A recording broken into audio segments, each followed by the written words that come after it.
सभी गुरु भाई गुरु बहनों को मेरा प्रणाम है। आज हर शुक्रवार की भांति साहब फिर आप लोगों से बात करने आए हैं फेसबुक लाइव के माध्यम से। हम आप लोगों से अनुरोध करेंगे कि जितने भी गुरु भाई गुरु बहन जुड़े हैं इस वीडियो को शेयर करें ताकि ज़्यादा से ज़्यादा लोग साहब की बात को सुन सकें, समझ सकें। और हर बार आप लोगों से अनुरोध करते हैं हम लोग कि इस बार भी जो शारीरिक दूरी है उसको बनाकर रखेंगे। अगर आप लोग कहीं परिवार में भी लाइव देख रहे हैं तो आपस में दूरी बनाकर रखें ताकि जो ये कोरोना महामारी है इसके प्रति जो सरकार ने गाइडलाइंस दिया है, जो सरकार ने निर्देश दिए उसका पालन हो सके। इस महामारी की वजह से न तो कोई कार्यक्रम आयोजित हो पा रहे हैं, ना साप्ताहिकी हो रही है, ना कोई जिला स्तर का कार्यक्रम या कोई भी बड़ा शिव चर्चा कार्यक्रम नहीं हो पा रहा है। इस वजह से गुरु भाइयों से भी साहब की मुलाकात नहीं हो पाती है। इच्छा तो सबकी होती है, साहब की भी है, आप लोगों की भी है कि मुलाकात हो, आप लोगों से बात हो, लेकिन अभी तत्काल यही एक माध्यम है हमारे पास जो सोशल मीडिया के माध्यम से आप लोगों से रूबरू होते हैं। साहब कुछ बातें करते हैं, आप लोगों का कुछ प्रश्न आया हुआ है, जिज्ञासाएं आई हुई हैं जो है तो सैकड़ों की संख्या में। फेसबुक लाइव पे भी आप लोग लिखते हैं लेकिन संभव नहीं होता है क्योंकि हजारों की संख्या में मैसेजेस रहते हैं, व्हाट्सएप पे भी आता है, सबका जवाब देना संभव नहीं है और सबको पढ़ पाना भी संभव नहीं हो पाता है। धीरे धीरे हम लोग इसको विकसित कर रहे हैं। एक टीम हमारी IT की बन रही है जो आपके सवालों का जवाब देने का कोशिश करेगी हर संभव साहब के माध्यम से। साथ ही एक अनुरोध करना चाहेंगे हम शिव शिष्य परिवार, शिव शिष्य हरिजन फाउंडेशन और वैश्विक शिव शिष्य परिवार की ओर से कि इस काल में, कोरोना काल में संस्था के पास धन का अभाव है क्योंकि व्यवस्था चलानी है। हमने पूर्व में भी आप लोगों से मदद मांगी थी व्हाट्सएप के थ्रू, ग्रुप के थ्रू, जो कि व्हाट्सएप ग्रुप है उनके थ्रू कई लोगों ने मदद की भी है, हम उनका आभार प्रकट करते हैं। ठीक है, हम एक बार फिर आपसे अनुरोध करेंगे कि यहाँ मुख्यालय में आपकी तरह कई एक गुरु भाई बहन काम करते हैं जो आपकी पूरी मुख्यालय की व्यवस्था देखते हैं, संस्था का कार्यालय देखते हैं। आप जो ये फेसबुक लाइव देख रहे हैं इसके पीछे इन लोग की मेहनत काम करती है। सारे यहाँ जितने भी लोग काम गुरु भाई गुरु बहन काम करते हैं। तो आप लोगों से अनुरोध है कि संस्था को मदद करें। उसके लिए कोई निश्चित नहीं है, जितनी भी आपकी क्षमता है उतने से ही मदद करें। ऑनलाइन ट्रांसफ़र आप कर सकते हैं, आप हमारे अकाउंट में डिपॉजिट कर सकते हैं। व्हाट्सएप के थ्रू आप लोगों के पास हम लोगों ने अकाउंट डिटेल्स भेजे हैं जो हर एक पैसे की सहयोग राशि की आपको दान की रसीद दी जाएगी, उसका आप इनकम टैक्स में लाभ ले सकते हैं। तो पुनः इस अनुरोध के साथ कि आप लोग के सहयोग की आकांक्षा है, अनुरोध है। आपके बीच साहब हैं, हम कैमरे के पीछे खड़े गौतम जी से अनुरोध करेंगे कि साहब तक कैमरा पहुंचाएं। आप सबको फिर प्रणाम।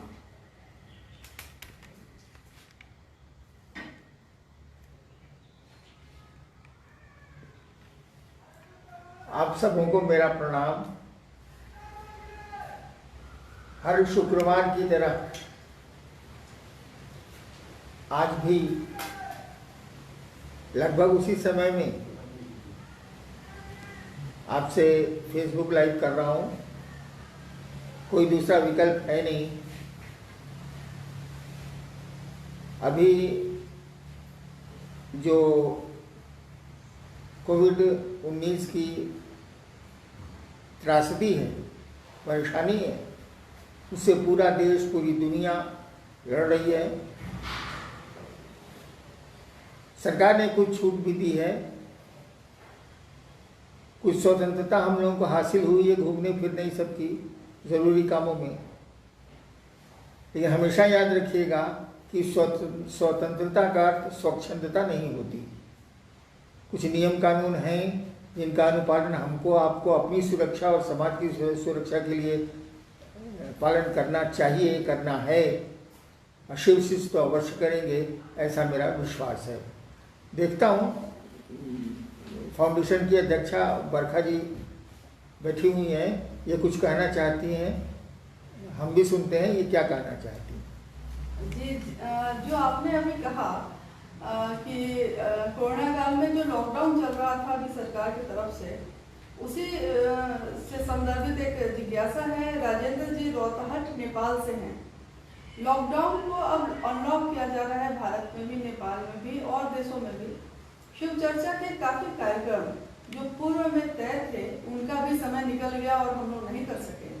तो आगे के लिए साहब का आदेश और निर्देश क्या है?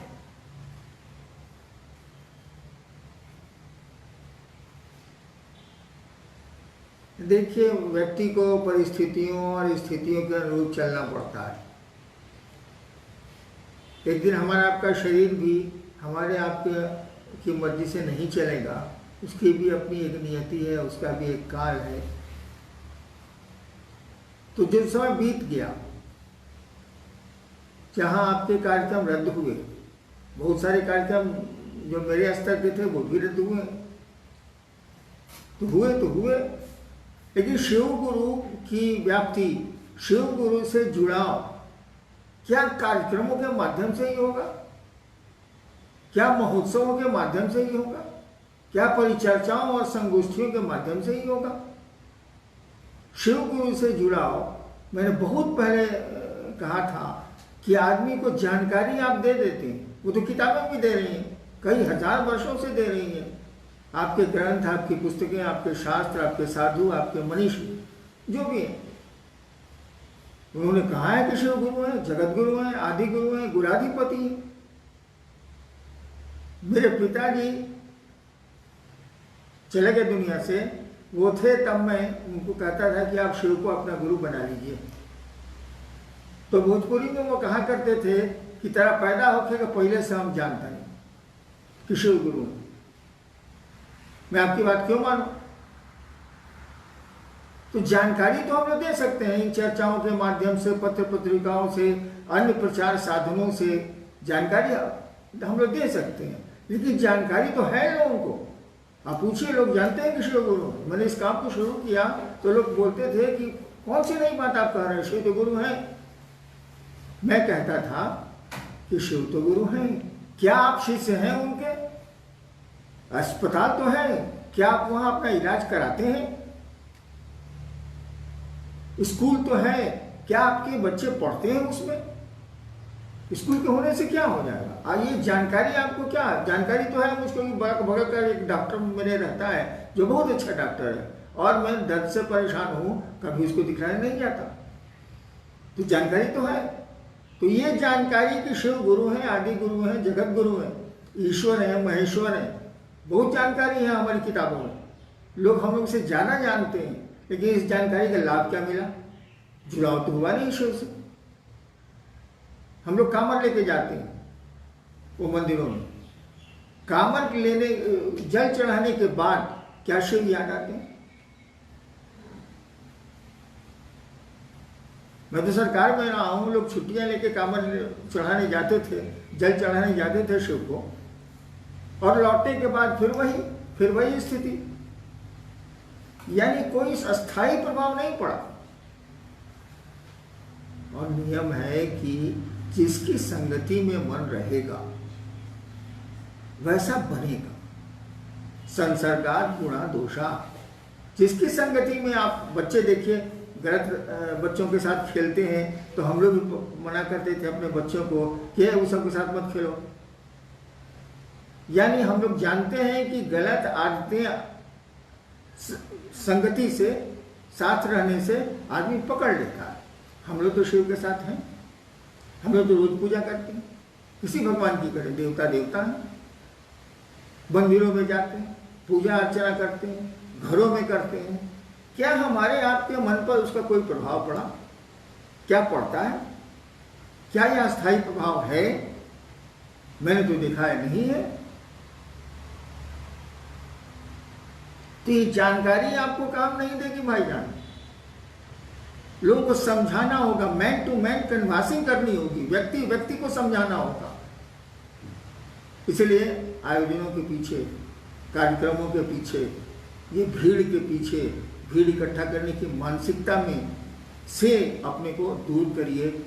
शिव आपके गुरु हैं, व्यक्तिगत संबंध है शिव शिष्य, एक शिष्य का अपने गुरु से।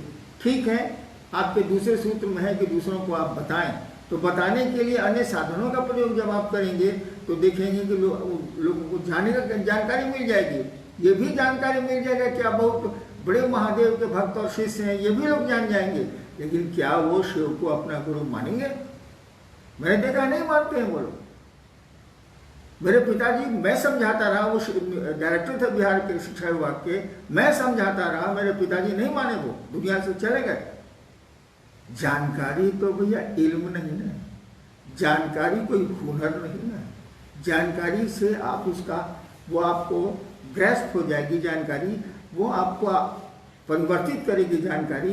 ये आसान बात नहीं है, इसलिए इसकी चिंता छोड़िए। चर्चाएं कैंसिल हुई, रद्द हुई, स्थगित हुई, कार्यक्रम रद्द हुए।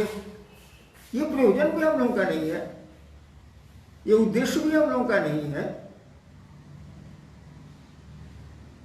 इसलिए इसकी चिंता छोड़िए, खुद महादेव से जुड़िए। जो मिल जाए मोबाइल पर ऐसे वैसे, अभी तो पूरी बंदिश है, मिल जाए उनको समझाइए, समझा के उनको शिव शिष्यता की ओर मुखातिब करिए। आप दूसरों की चिंता में पड़े हैं, क्या आपके घर के लोग शिव को गुरु मानते हैं? क्या आपके घर के लोगों में शिव शिष्यता पर घुसी है? इसकी भी चिंता करिए भाई साहब। वहाँ काम अधूरा है, अपना खेत खाली है, दूसरों के खेत की चिंता करना अच्छी बात है, लेकिन अपने खेत को बंजर रखना भी उचित नहीं। जी, सरोज जी हैं दिल्ली से। यह सृष्टि शिव की रचना है, तो इस शिव की रचना में मैं शिव को कैसे देखूं? बहुत प्रयास करते हैं पर शिव दिखाई नहीं देते। क्या करें जो सदैव शिव ही दिखाई दे? आप ही कह रहे हैं कि पूरी सृष्टि शिव की रचना है, पूरी सृष्टि के कण कण में वही समाया है, और आप शिव को देखना चाहते हैं। भाई साहब, आप में भी तो वही शिव समाया, वही शिव आपके रूप में भी तो धरती पर है। आईना देख लीजिए, शिव दिख जाएंगे। जी, कोलकाता से भी काफी जिज्ञासाएं आई, और सीमा कंचन है भागलपुर से। आपने पिछली बार कहा था कि सांस लेने से भी आसान है शिव की शिष्यता। बहुत लोगों की जिज्ञासा है कि जब ये इतनी आसान विधा है तो इसके लिए इतने मेहनत, इतने मारामारी की क्या जरूरत है? हाँ, मैंने कहा था कि शिव की शिष्यता सांस लेने की कोशिश, सांस लेने की क्रिया से भी आसान है। क्यों आसान है? अरे सांस लेने में सीना दुखता है, तेज सांस लीजिएगा तो आप हांफने लगिएगा, मन आपका चंचल हो जाएगा। धीरे धीरे सांस लीजिएगा, अगर वायु दूषित है तो फेफड़े में बीमारी आएगी। यानी सांस लेना एक क्रिया है जिसमें आपके हमारे शरीर की ऊर्जा लगती। शिव शिष्यता में तो शिव को चलाना है, इसमें आपकी हमारी ऊर्जा कहाँ लग रही है? जब आप कर्ता बनेंगे, जब आप कर्म करेंगे, जब आप शिव शिष्यता में बढ़ेंगे, तब तो आपको कोशिश करनी है। वहां सायास होगा, वहां कोशिशें होंगी, प्रयास होंगे। लेकिन जैसे आप शिव की परिधि में घुसेंगे, जैसे आप गुरु की परिधि में प्रवेश करेंगे, अब तो गुरु को ले चलना है। हम लोग अपने से चलते तो कब का शिव हो गए रहते, पूरी दुनिया ही शिवमय हो गई रहती। शिव ले चलते हैं, आप उनके सानिध्य में बढ़ने की कोशिश करिए। उसके बाद तो थोड़ी कोशिश के बाद आराम ही आराम, आपको कुछ करना ही नहीं। बिल्कुल ये बिल्ली वाली स्थिति है, बिल्ली अपने बच्चे को उठा के चलती है। हम लोग बंदर बने हुए हैं, पकड़े हुए हैं तो गिरते हैं भद से। नेक्स्ट जी, भाई सर्वोदय जी हैं हावड़ा से। मैंने पढ़ा है कहीं कि एक वट वृक्ष के नीचे युवा गुरु बैठे हैं, उनके समीप वृद्ध शिष्यगण बैठे हैं। गुरु मौन है, परंतु शिष्यों का सभी संशय खुद ही विनष्ट हो रहा है। मैं जानना चाहता हूँ कि ये संदर्भ कहाँ का है और इसका क्या अर्थ है? ये आदि शंकराचार्य ने इस पंक्ति को लिखा है। उसके पहले दक्षिण उपनिषद भी है उसमें भी इसका उल्लेख आया, दक्षिणामूर्ति उपनिषद ऐसे शायद, उसमें भी इसका उल्लेख आया है कि एक विशाल वट का वृक्ष है जिसके जड़ के पास, मूल के पास एक युवा गुरु बैठे हैं, और उस युवा गुरु के जितने शिष्य हैं सभी वृद्ध। सबसे आश्चर्य की बात है कि वह युवा गुरु कुछ बोलते ही नहीं, तब भी उनके शिष्यों का संशय पल प्रतिपल छिन्न हो रहा है, खत्म हो रहा है। मौन ने आपको क्या क्या समझाया है भाई साहब, और बोल के हम लोग क्या समझे? मौन जितना समझा सकता है ठीक है, मौन को पकड़ना थोड़ा कठिन है, शब्द पकड़ में आते हैं, सूक्ष्म शब्द भी असुविधाओं से पकड़ में आते हैं, लेकिन मौन को पकड़ना कठिन है, इसीलिए बोलना पड़ता है। नहीं तो बोलने की जरूरत ही नहीं है, मौन संभाषण ही दूसरों को प्रेरित कर देगा। शिव तो कुछ बोलते ही नहीं, बोलने की जरूरत ही नहीं, प्रकृति कुछ बोलती ही नहीं, पूरे कार्यक्रम चल रहे हैं, सब कुछ चल रहा है, कुछ टूट रहा है, कुछ बन रहा है, प्रकृति कहाँ कुछ बोल रही है? वह परमात्मा भी नहीं बोलता है, बोलने की जरूरत ही नहीं है, और बोलने से काम चलता है, करना पड़ता है।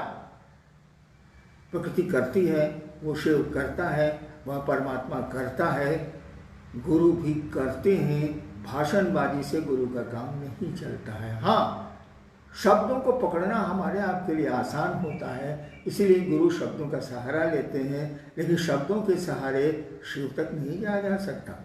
शब्द पहले ही खत्म हो जाते हैं, वो आकाश तत्व की तन्मात्रा है, वो शिव, वो भगवती शिव तो उस पांचों तत्वों से बहुत ऊपर हैं, कैसे शब्दों से पकड़ाएंगे? मैंने कहा भी था कि नमः शिवाय आपको शिव से नहीं मिलेगा, शिव के एरिना में, शिव के क्षेत्र में फेंक सकता है, जा नहीं सकता। जी, बहन चांदनी है पटना बिहार से। मेरे गुरु शिव हैं, लेकिन जब भी मुझसे शिव गुरु संबंधित जिज्ञासा पर बोलने के लिए कहा जाता है, मैं घबरा जाती हूँ, मैं ज़्यादा बोल नहीं पाती, तो लोग मेरा भाव मापते हैं, कहते हैं मुझ में मेरे गुरु शिव के प्रति भाव और दर्द नहीं है। क्या ज्ञान होना ही शिव के प्रति दर्द और भाव दर्शाता है? ज्ञान होना शिव के प्रति दर्द दिखलाता है, ऐसा बिल्कुल नहीं।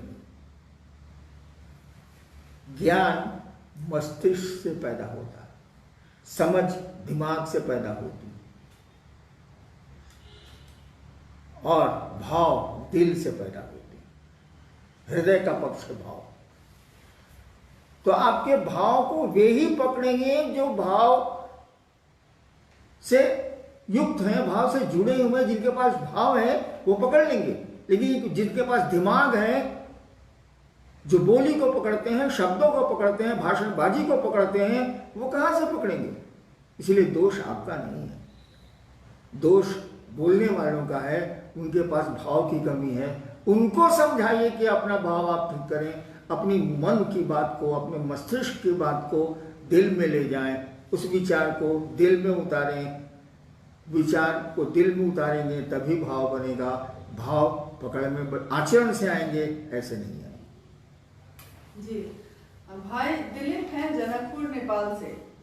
हम कभी कहते हैं कि मन नहीं है, शिव चर्चाओं में भी बहुत बार हम लोग के साथ ऐसा हुआ कि कभी कहते हैं कि मन नहीं है, कभी कहते हैं दिल नहीं कर रहा है। तो ये मन और दिल क्या दोनों अलग चीजें हैं, और ये क्या है? मन तो एक अदृश्य मशीन है,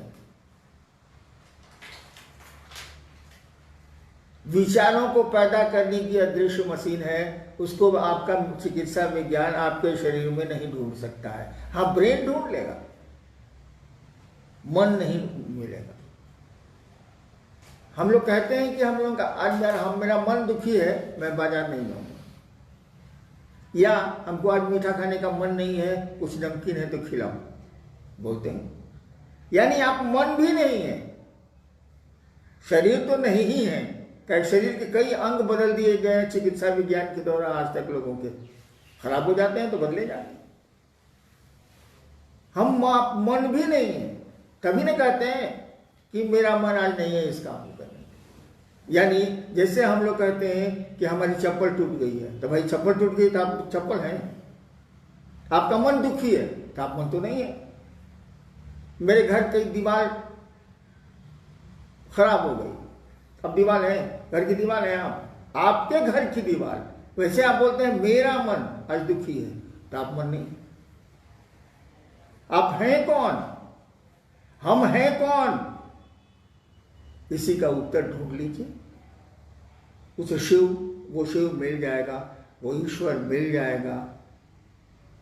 ईश्वर को ढूंढने की जरूरत नहीं है, अपने आप को ढूंढ लीजिए कि आप और हम कौन हैं। कठिन है, अपने में अपनी तलाश करना कठिन है, इसलिए शिव के पास जाइए, वो गुरु भी हैं, उनको अपना गुरु मानिए, शिव से भाव दीजिए, ड्रामा बंद कीजिए, शिव से भाव दीजिए, तभी सही स्थिति का पता चलेगा। तभी आपको पता चलेगा कि आप हैं कौन। कुछ नहीं है, हम आप मात्र उसी शिव के एक रूप हैं जो जगत में तमाशा कर रहा है, तमाशा करवा रहा है। जी जी, बहन दुर्गावती हैं कोलकाता से। गुरु की जब गुरु शब्द का जब जिक्र होता है तो लोग उदाहरण में बोलते हैं कि ये तन विष की बेलरी, गुरु अमृत की खान, शीश दिए जो गुरु मिले तो भी सस्ता जान।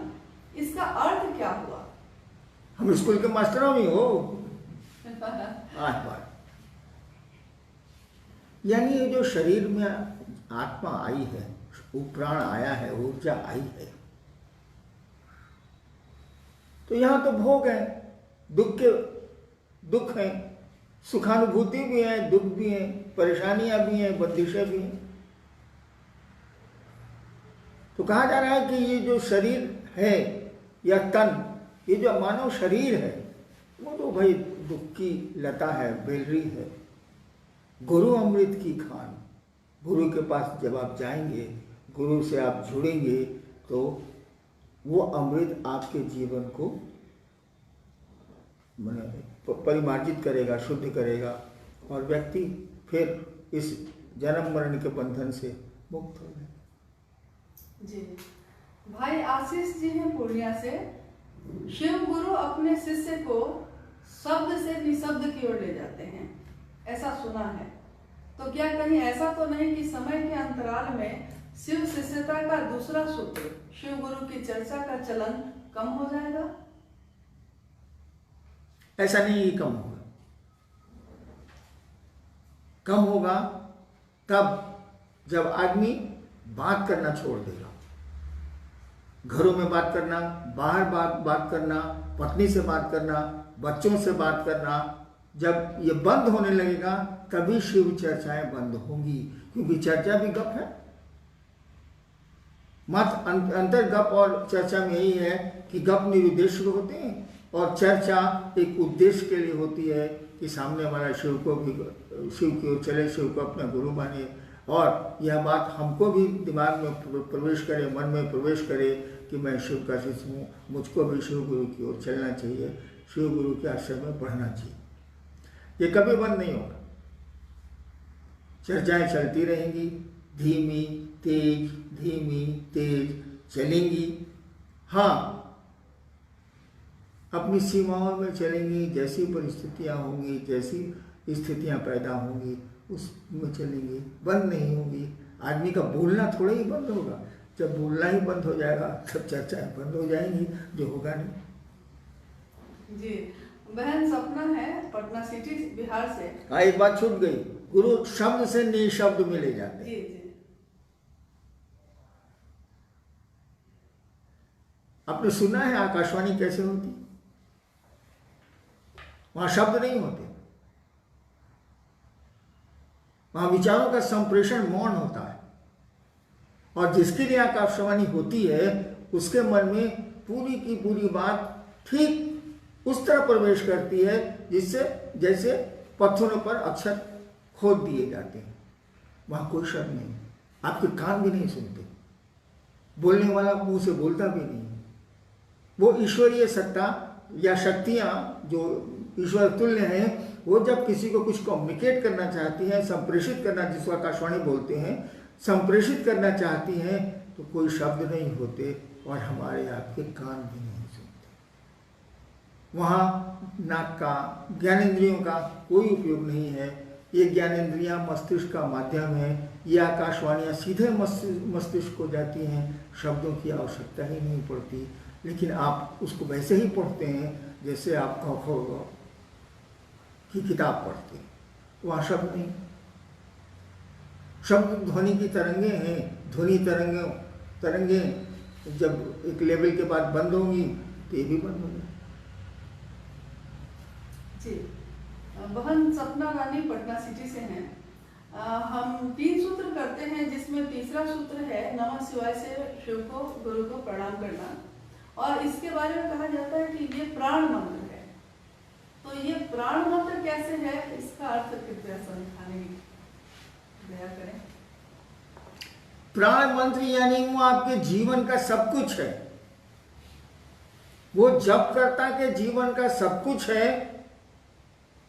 कोई भी मंत्र जब निरंतर आपको अपना बनाता जाता है या आप उसको अपना बनाते चले जाते हैं तो वो परिवर्तित हो जाता है प्राण मंत्र। उसी को कहा जाता है प्राण मंत्र, यानी उसके अलावा किसी मंत्र की कोई कीमत नहीं होती। और वही प्राण मंत्र बाद में सभी मंत्रों का समेकित रूप हो जाता है और जब करता या साधक अपने प्राण मंत्र से ही यथासंभव अपने काम निकाल लेता है, लौकिक हो या परलौकिक। नमः शिवाय तो प्राण मंत्र है ही, क्योंकि मंत्रों का नियम है कि ये देवताओं का नाम है। हर एक देवता का एक नाम होता है जिसको मंत्र कहते हैं। मंत्र की परिभाषा है कि हर एक देवता का ये नाम है जिसका मनन किया जाता है। उसमें शक्ति छिपी होती है। मंत्रों में चैतन्य छिपा होता है। मंत्र तो शब्द है, वर्ण है। मंत्रों में शक्ति छिपी होती है, मंत्रों में चैतन्य छिपा होता है। शब्दों में अर्थ छिपा होता है, चैतन्य छिपा होता है। आप किसी को गाली दे दीजिए, ये तो शब्द है, लेकिन इसके परिणाम बड़े बुरे होंगे। देखिए, उस मंत्र के, उस गाली के चैतन्य को वो आदमी जानता है, इसलिए लाठी लेके आपके ऊपर पड़ गया। अगर मंत्र के चैतन्य को नहीं जानता, मंत्र के अर्थ को नहीं जानता, कोई प्रभाव नहीं पड़ता। ठीक उसी तरह से हर एक मंत्र का एक देवता होता है, देवताओं का नाम है, शक्तियों का नाम है।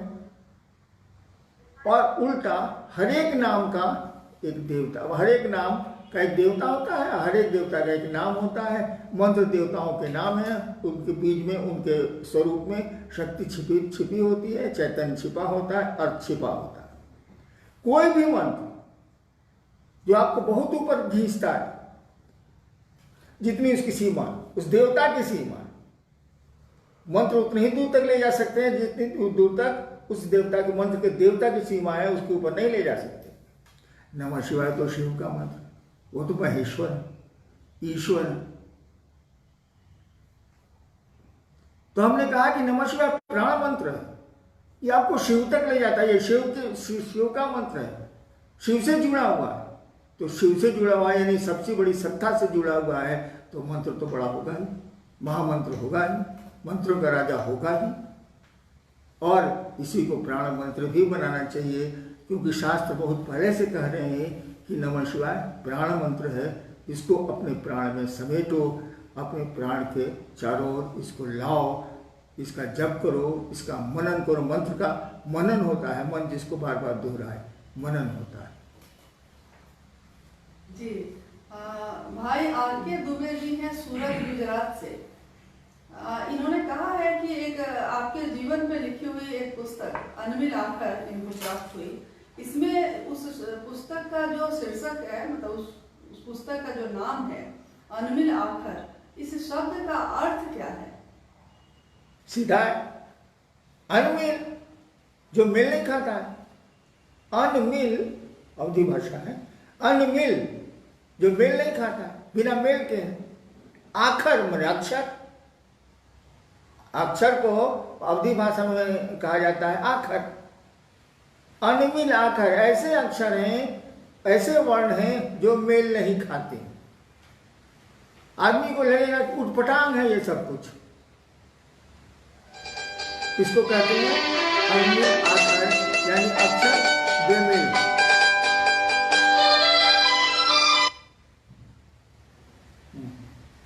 हाँ जी, आप अक्सर कहते हैं, बहन सुनीता है समस्तीपुर बिहार से, कि आपने बहुत बार कहा है कि ज्ञान के कांटा से अज्ञान का कांटा निकाला जाता है और दोनों कांटे फेंक दिए जाते हैं, जबकि लोगों के अंदर तो ये समझ है कि ज्ञान को रखना चाहिए। तो ये ज्ञान क्या है और क्यों उसको फेंक देना चाहिए? मैं 71 साल का हो गया हूँ। मेरे घर में भी, परिवार में भी बड़े पढ़े लिखे लोग रहे हैं।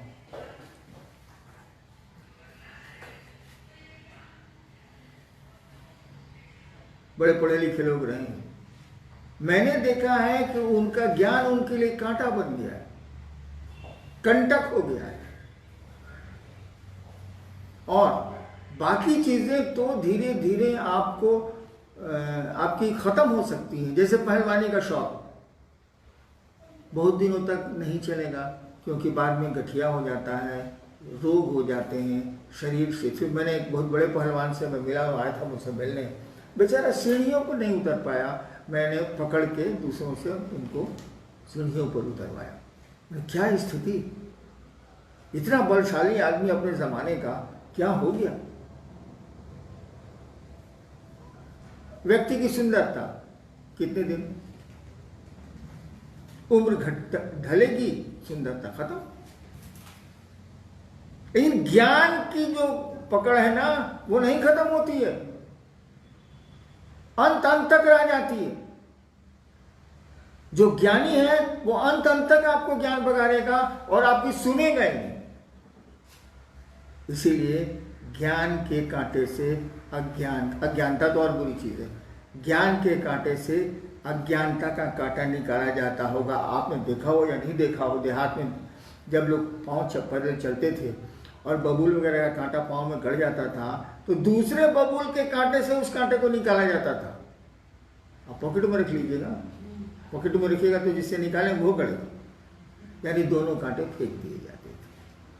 कहा जाता है कि ज्ञान के कांटे से अज्ञान का कांटा निकालो और दोनों को फेंको। ज्ञान कोई काम नहीं देगा, सब बेकार हो जाता है।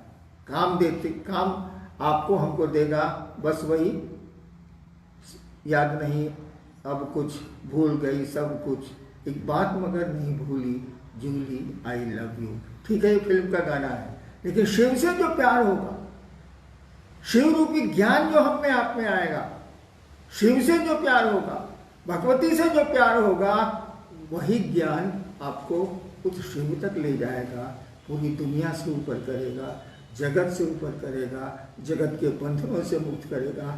बाकी ज्ञान तो चुभेगा, और ऐसा चुभेगा कि मरने की स्थिति में नहीं निकलेगा। वो अज्ञान तो निकल जाएगा कांटा, ज्ञान का कांटा नहीं निकलता है, बहुत ज़्यादा दर्द देगा, मरने तक ये दर्द देता है, क्योंकि मात्र शिव का ज्ञान ही जो दया से भींगा होता है, मात्र शिव रूपी ज्ञान ही हमको आपको आनंद देता है, आनंदित करता है, परमानंदी बनाता है। कि आपके निर्देश में लगातार पर्यावरण संरक्षण पे हम सभी शिवसे से भी इसमें अपनी भूमिका निभा रहे हैं, और आगे इसी महीने में 17 जून को दीदी नीना बानन जी की पुण्यतिथि भी है, उसके अगले महीने में उनकी जन्म तिथि भी है। और पिछले वर्ष हम लोगों ने उनके जन्म पे यानी कि 27 जुलाई को एक सप्ताह का वृक्षारोपण कार्यक्रम चलाया था। लेकिन अब दुनिया की स्थिति दूसरी है इस वर्ष, क्योंकि हम समूह में नहीं निकल सकते, वृक्षारोपण के लिए सामूहिक प्रयास नहीं कर सकते। तो मेरी जिज्ञासा भी है और एक प्रस्ताव भी, अगर आपका निर्देश हो तो क्या हम लोग 17 जून से 27 जुलाई के अंतराल में अपने आंगन में, अपने बालकोनी में या अपने घर के एक छोटे से गमले में भी इस कार्य को करें कि हाँ, हर लोग पौधा लगाएं, और दीदी के लिए सबसे सुंदर श्रद्धांजलि यही होगी। पेड़ तो लगाइए हम आप जरूर, लोगों को जागृत भी करना होगा, मोबाइल पर करिए, पेड़ लगाएं, वो गमले में लगाएं, हाथे में लगाएं और सड़कों पर लगाएं। ऐसा थोड़ी है कि सड़क पर पेड़ लगाने के लिए मजमे की जरूरत है, मात्र 1-2 आदमी पेड़ लगा सकते हैं, और बारिश का मौसम आ ही रहा, पेड़ बच भी जाएंगे। ऐसे पेड़ लगाएंगे तो हम लोग को सिंचाई करनी पड़ेगी, पानी देना होगा। बारिश में तो प्रकृति पानी देती है। पेड़ तो लगाए ही लगाए, अन्यथा एक दिन बाबू हम लोगों के पोते पोतियों को ऑक्सीजन का सिलेंडर लेके शहर में घूमना होगा। होशियार हम लोगों को होना होगा, लोगों को जागृत करना होगा, भाषणबाजी से नहीं होगा। चलिए, प्रणाम।